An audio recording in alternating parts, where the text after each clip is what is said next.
She came to me crying. Mascara streaked down her cheek like black ash after a burn. Her voice cracked on every other word. "He cheated on me, Dad! I caught him! With her! In our bed!" I stared at her. Not at the tears, not at the broken voice. At her hands. Still shaking, not from sadness, but panic. Like someone afraid of consequences, not loss. She wanted comfort, reassurance. Instead, I said it, cold, unblinking. "You deserve what's coming." Her breath hitched. A pause, confusion, disbelief, a crack in her pride. "If your mother ever did that to me," I continued, "I'd walk out without a word." Behind her, at the kitchen doorway, my wife laughed. Low, dry, like the sound of something old and brittle finally snapping. Then she said, "You should have left me after the first work trip, 30 years ago." My daughter didn't even flinch. She looked away. She knew. They both knew. And I said nothing. I just stood, and I left. I walked out the door into a silence so deep it hummed in my skull. The weight didn't hit me like an explosion. It settled, like dust, like rot, slowly, methodically filling every crack of memory.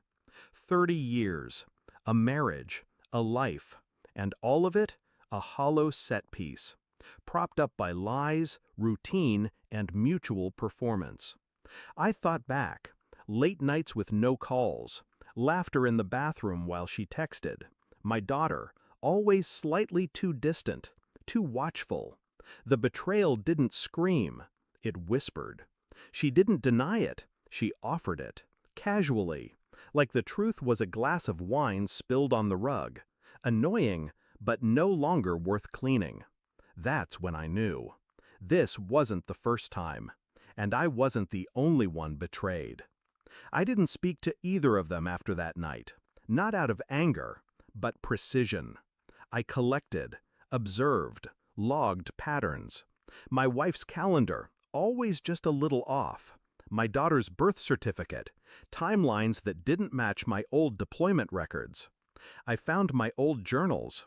She never visited during that first business trip, but she had company. I just never asked who. I ordered a DNA test, sent strands of hair I discreetly took from my daughter's brush, sent my own blood, labeled discreetly, anonymous, untraceable. I traced call logs, found old email backups, conversations too intimate, inside jokes I was never part of. Each night I'd eat in silence.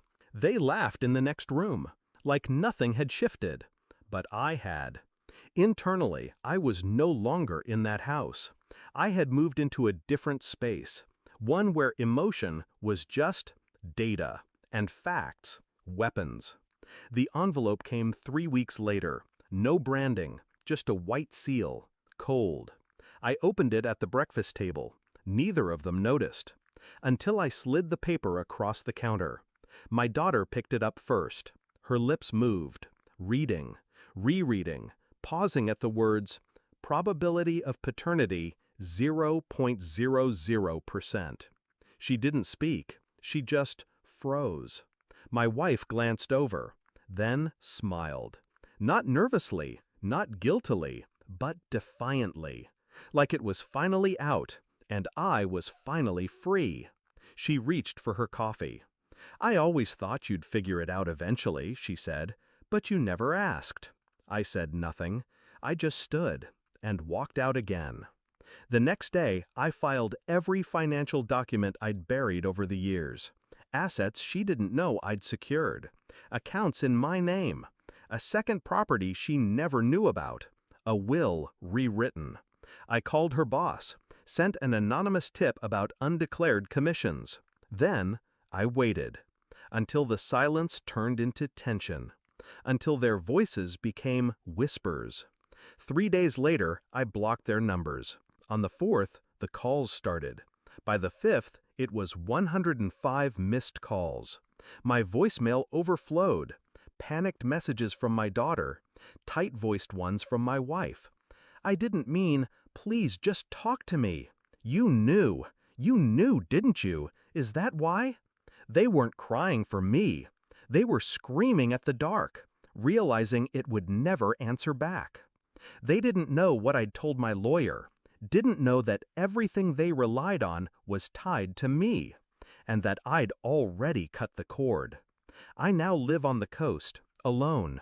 The air tastes cleaner here. Even silence feels like relief. Sometimes I imagine what they're doing. If she's still trying to explain to people why the house is gone, why the bank accounts froze, why her daughter won't stop asking who her real father was. I don't smile at the thought. It doesn't make me happy, but it makes me whole. They wanted me to feel something, hurt, rage, regret, but I feel nothing, just peace. And for the first time in 30 years, I sleep.